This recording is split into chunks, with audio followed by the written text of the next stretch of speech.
I focused all my attention on the fact that my lovely wife was about to have our firstborn boy.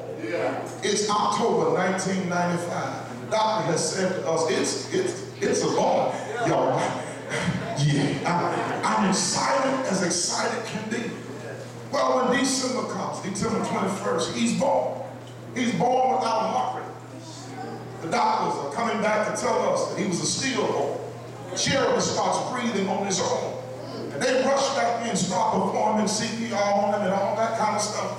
And while they're in the room, he begins breathing on his own. He lives for 13 days. January 3rd, 1996, he decides that my house wasn't good enough. There was a better home prepared for him on the other side.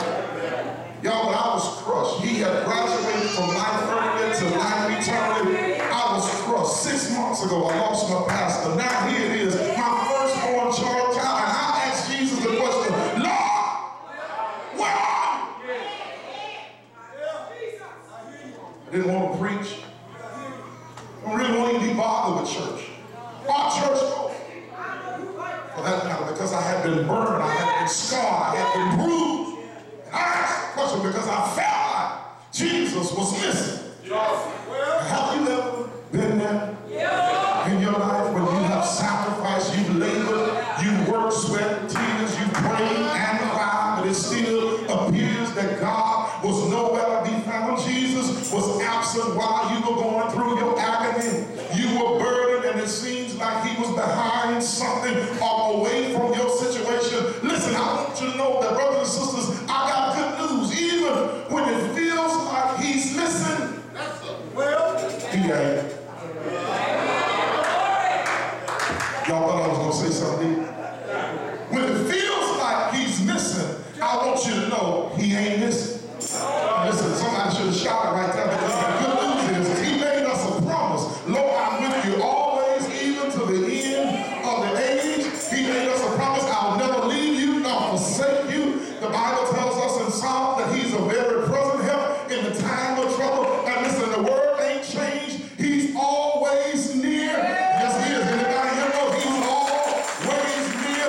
When your back is against the wall, he's always there, but it still feels like sometimes he's not around. When you feel like that, I want you to know, brothers and sisters, you ought to thank God that he's not hiding. Mary and Joseph have come to Jerusalem. Jerusalem was the place of worship.